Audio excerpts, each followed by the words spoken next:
کہ بلوچستان کا ایک ضلع ہے قلعہ سیف اللہ، اس کے اندر ایک گاؤں ہے سرخلہ. ہاں، وہ آپ کے اجداد کا گاؤں ہے. آپ نے جس طرح دنیا کی اکانومیز کی بہتر کرنے کی داستان سنائی، وہ آپ کے والد، آپ کے دادا اس گاؤں سے متعلق تھے، اور اس گاؤں میں ابھی بھی بنیادی سہولیات میسر نہیں ہیں. آپ سینیٹر بھی رہے، آپ وزیر اعظم بھی ہیں، تو کیا یہاں پہ ہمارا کہیں فیلئر ہے؟ یہ بڑی میرے خیال میں بڑا پرٹیننٹ کوسچن آپ نے کیا. میرے دادا، بہت سارے لوگوں کی یہ غلط فہمی ہے، اب دیکھیں نا وہی میڈیا میں چھپا ہوا ہے کہ ان کے دادا اور والد یہاں پر تھے اور یہ خود شاید نہیں رہے. میرے دادا یہ گاؤں چھوڑ کے چلے گئے تھے. اوکے. یہ جو امیگریشن ہے، یہ جو آپ کی روٹس ہوتی ہیں، اس سے اگر آپ کی کنیکٹیویٹی رہتی ہے اس کے ایک اثرات پڑتے ہیں، اور اگر اپنے روٹس کے ساتھ آپ کی وہ کنیکٹیویٹی نہ رہے تو اس کی کچھ اور امپلیکیشنز ہوتی ہیں. میرے دادا وہاں سے، عبدالعلی اخونزادہ، ایک بڑی انلائٹنڈ شخصیت وہاں سے گزرے. انہوں نے ان کو لیٹر آف دا ریکمنڈیشن لکھ کے دیا، تو وہ دین خان آف کلات نے ان کو ایک کیا کہتے ہیں اسکالرشپ اس دور میں تھا، اور وہ ایف سی کالج لاہور اور پھر علی گڑھ سے فارغ التحصیل ہو کر آئے. اور اس کا بانڈ یہ لکھنا پڑتا تھا کہ آپ کو ریاست کلات کو سرو کرنا پڑتا تھا. تو میرے دادا ریاست کلات میں آلموسٹ ٹل ہز ڈیتھ وہ کلات میں ہی رہے، سرخلہ میں نہیں رہے. اچھا. سرخلہ پھر وہ مدفون ہونے کے لیے آئے، دفن وہاں پر ہوئے ہیں.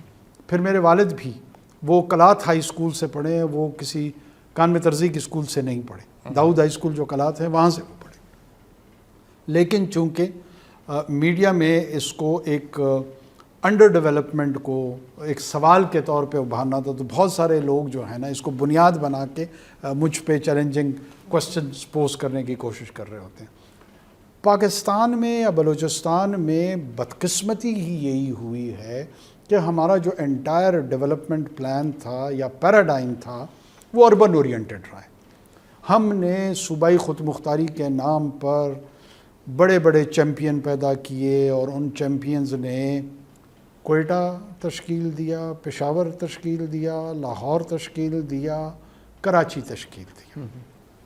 جو پیریفرل پاکستان تھا وہ لیفٹ اوور ہے. یہ میرے وزیر اعظم نگران بن جانے سے یا میرے سینیٹر بن جانے سے یہ پیراڈائم شفٹ نہیں ہوگا. این ایف سی ایوارڈ میں جس کے لیے ہم رائٹلی سو بڑا ایڈوکیسی لوگوں نے کی اور اس کو بڑا اپریشیٹ بھی کیا جاتا ہے، اس نے ایک پروونشل فائنانس کمیشن تشکیل دینا تھا جس کے لیے سرخلہ میں ایک اسکول کی منظوری آنی تھی، اس سرخلہ میں ایک اسپتال کی منظوری آنی تھی. وہ رکاوٹ انوار الحق کاکڑ نے اگر کی ہے تو یقیناً اس کی نشاندہی ہونی چاہیے. وہ پروونشل فائنانس کمیشن کیوں امپلیمنٹ نہیں ہوا، اور چیف منسٹرز کو صوبوں کے اندر ایک معاشی ڈکٹیٹر جس نے تمام کے تمام فیصلے وہ فائنینشیل ریسورس جو ڈویزبل پول میں وہاں آیا اور فرد واحد کی ثوابدید پہ رکھ دیا گیا، جس نے یہ فیصلہ کرنا تھا اور اس کی ڈسپنسیشن ہونی تھی. وہ کسی ضلع کی ڈس ایڈوانٹیج، بیکورڈنس، اس کی کم مائیگی پہ، کسی بھی فیکٹر پہ، پاپولیشن پہ میسر نہیں تھی.